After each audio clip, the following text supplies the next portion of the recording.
This year, we are marking Holocaust Memorial Day virtually in light of current social distancing measures.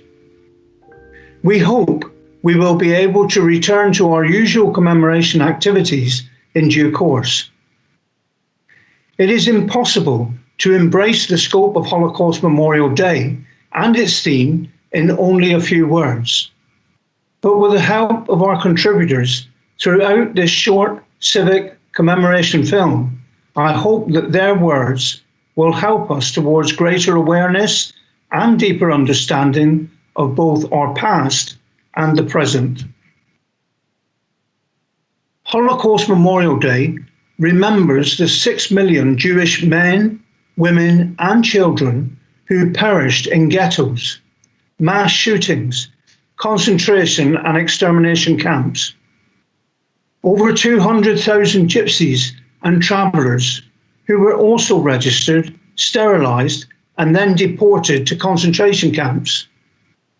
The over 200,000 gay men, lesbians, disabled people, and all those who suffered similar fates at the hands of the Nazi regime.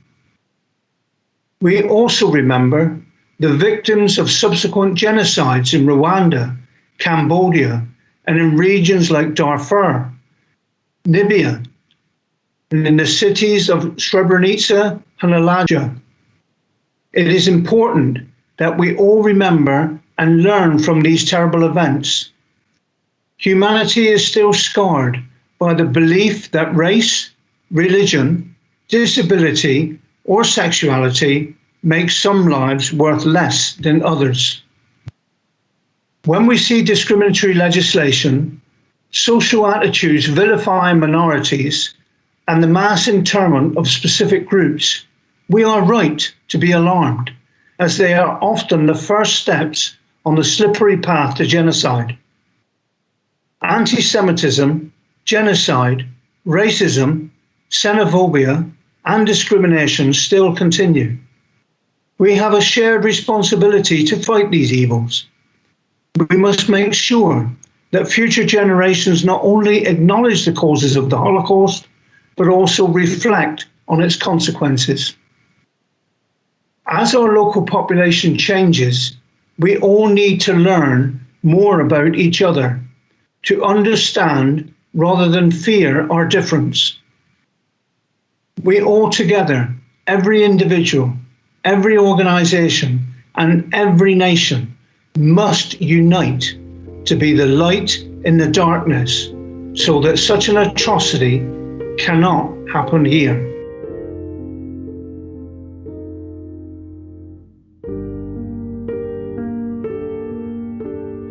I'm pleased that I've been able to honour our commitment of marking Holocaust Memorial Day as an annual civic event during these unprecedented times.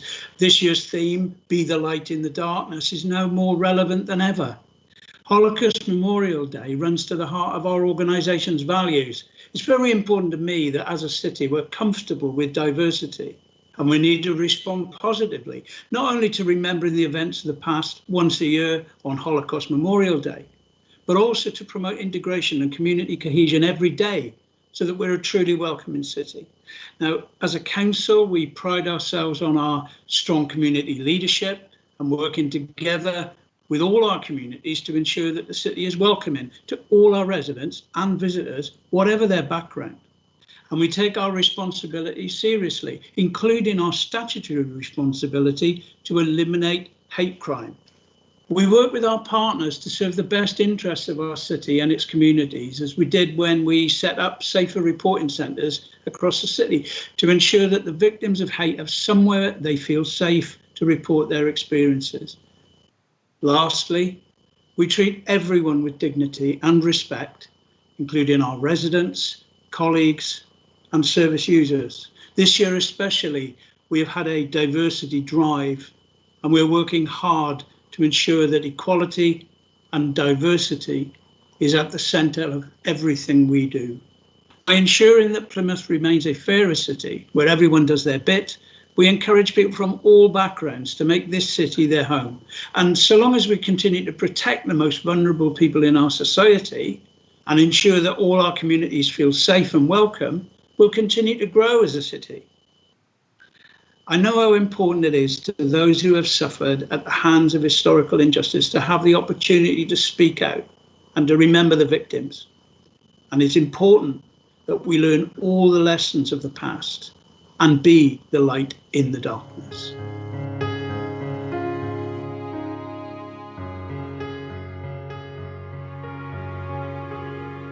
Firstly, I would like to commend Plymouth City Council for finding a way to deliver our Holocaust Memorial Day messages in these very difficult days.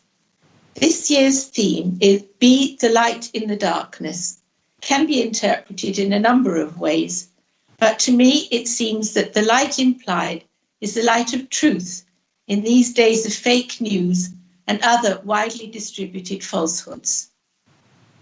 One truth which comes from the very beginning of our Jewish Bible in chapter 1 is that God created mankind in God's image, male and female.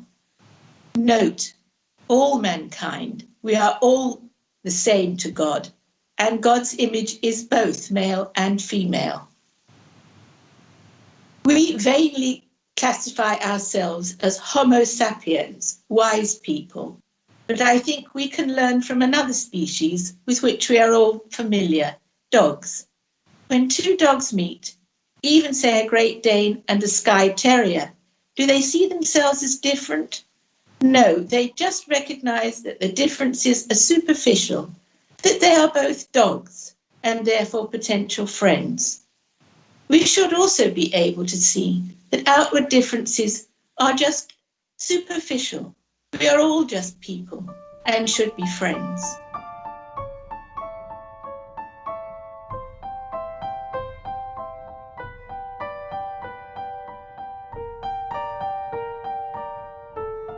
This year's theme for Holocaust Memorial Day is being the light in the darkness. The idea of light is very fitting for the lesbian, gay, bisexual and trans plus community, as since the late 1970s, we've traditionally used the rainbow flag as a symbol to connect all the varied and different individuals that come under the LGBT plus umbrella, and to spotlight us as one group, so that we can challenge the prejudice that's existed throughout history and sadly still continues to endure. Prior to this, the symbols that were used to define members of the LGBT plus community were things like the pink triangle, which was used in the concentration camps of World War II. It became a label of shame made visible on gay men and women. Survivors have testified that individuals wearing pink triangles were often treated particularly severely by guards and inmates alike because of widespread hatred against homosexuals. With the LGBT plus community today being an even more diverse collection of people and identities within our own diversity, the rainbow is even more important than ever. And we stand together to symbolise who we are and what unites us as a community. And we have more in common than we do differences.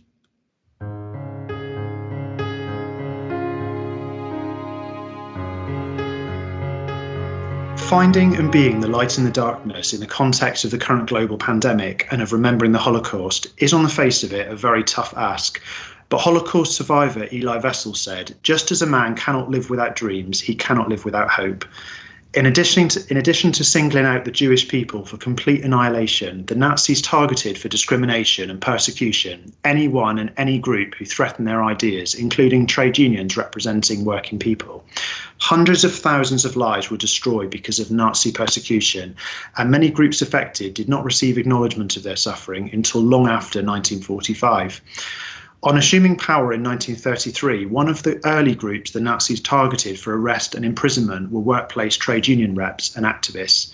Dachau, the first Nazi concentration camp, was built in March 1933 to imprison political opponents and trade unionists. Trade unions were forcibly disbanded by the Nazis in May 1933, and leaders of these unions were arrested or fled into exile. The true horror of the Holocaust is unimaginable to us all in the 21st century. We can read, but we can't feel, see, or smell the intolerance of those camps and the views that drove them. But from the concentration camps and ghettos, a phoenix arose, which every single one of us has felt the warmth of. The horror of the Holocaust is the motivation that drove Europeans to build a future not based on empires or domination, but on cooperation, tolerance, and even love with our neighbours.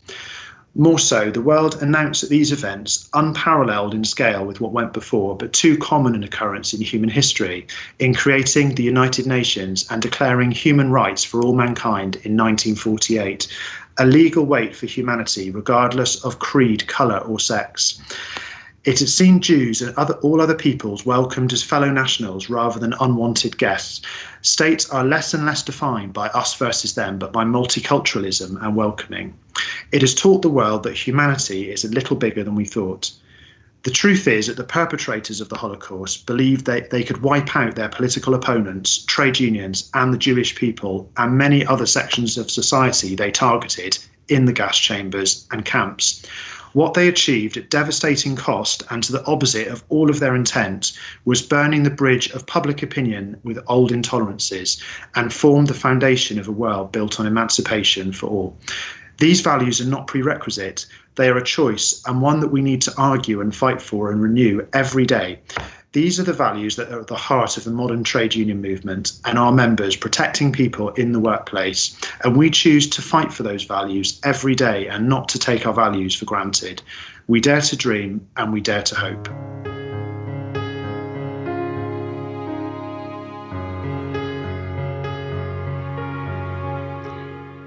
Disabled people were the first groups that the Nazis killed at the beginning of the Holocaust. They thought that disabled people were inferior, but not just that. They weren't really whole people, not the sort of people they wanted cluttering up the perfect new society that they were planning. But it wasn't just the Nazis.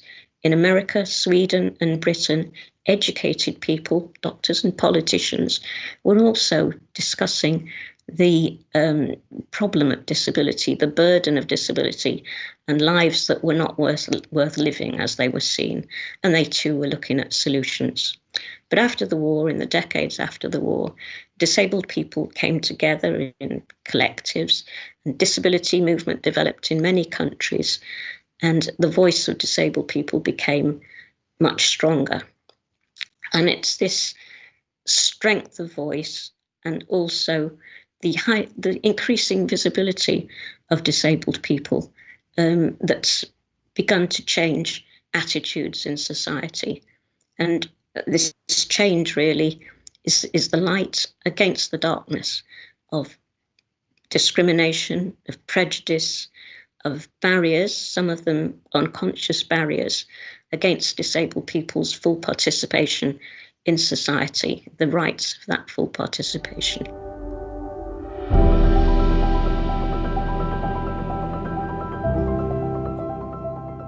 Hi, my name is Tobiasz Zobar Górniak. Sono Romano Szavo Galiciaco.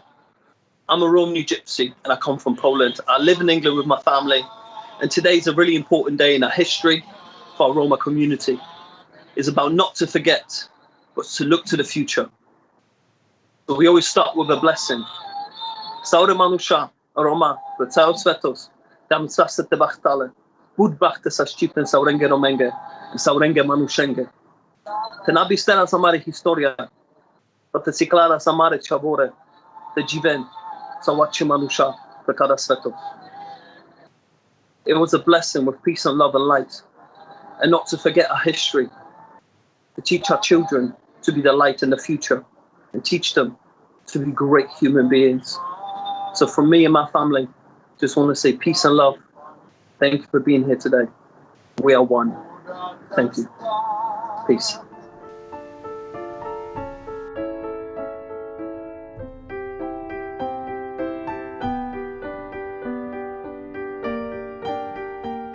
I am Rwandan genocide survivor of 1994 against the Tutsi in Rwanda.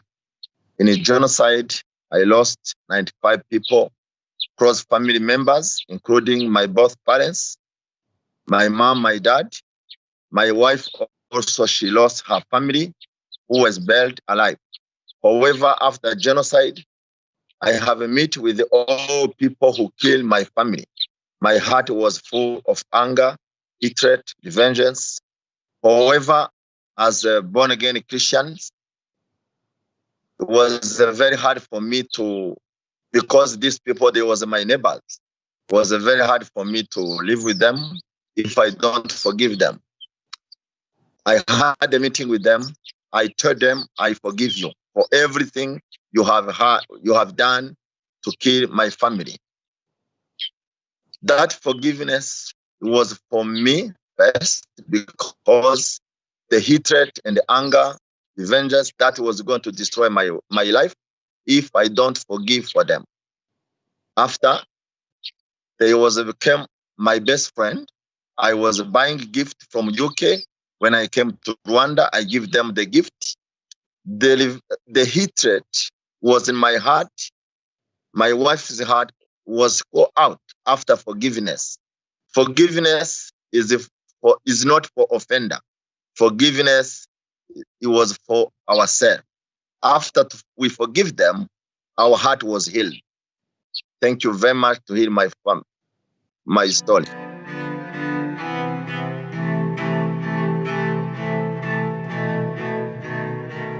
I visited Auschwitz in February 2019 as part of the national project Lessons from Auschwitz. This allows 2 sixth form students to visit the site every single year. They aim to increase the knowledge and understanding of the Holocaust for young people and to highlight what can happen if prejudice and racism become acceptable. We first visited a town in Poland to see the impacts that the Holocaust had on communities. Then we visited Auschwitz-Birkenau, where each barrack had been converted into miniature museums to showcase how each prisoner was stripped of their basic human rights and branded into just a number.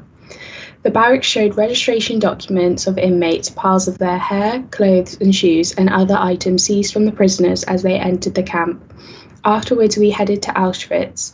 This had an atmosphere unlike any other, and there was no words to describe what it felt whilst being there. It was freezing whilst we visited the site, but the leader of our tour said to us, "Just think about how cold you are right now, and imagine what it must have been like to be in this weather, torn away from your family, with all your possessions stripped from you, in just blue striped pajamas, forced to work every single day." As a history student, it was very easy to get lost in the facts and figures, but one thing they emphasised on the first seminar was how personal it was to each and every single individual who was discriminated, hunted down and brutally killed during the Holocaust. However, my experience that I'll remember for the rest of my life taught me as part of the younger generation is to be grateful for the life I have and how privileged I am not to face discrimination and persecution, that we can live in a world not ruled by fear, and that we must look back and remember to build a brighter future.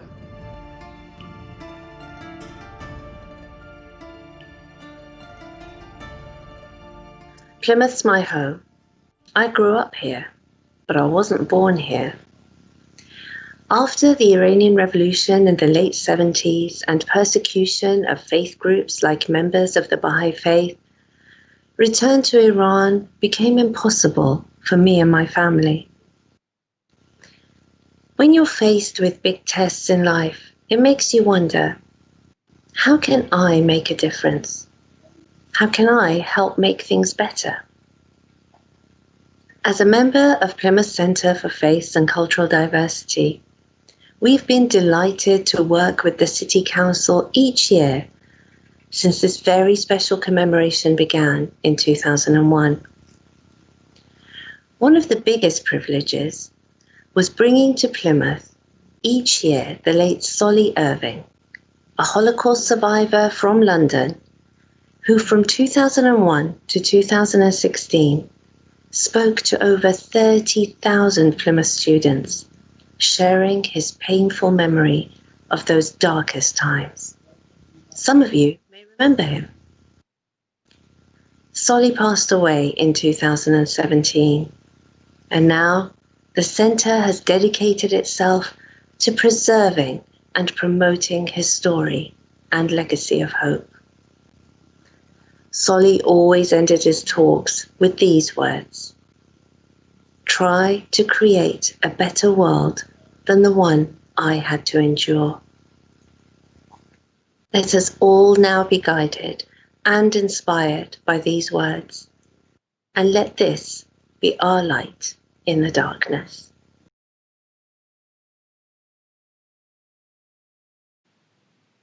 Holocaust Memorial Day does not ask us simply to remember on a specific day each year. It is about what we do once we have learnt the lessons of the past, when we commemorate this day in whatever way that is. The challenge to each of us is to let those lessons inform our behaviour, our language, and the way in which we treat those who are different to us. Holocaust Memorial Day asks us to make a difference to the way in which we live our lives, now and in the future. We must be that light in the darkness. Thank you for joining our Holocaust Memorial Day commemorations. We will now have a moment of reflection in Hebrew. אל מולי רחמים, שויכין במוימים. המציא מנוחו נכוינו תחת כנפי השכינו.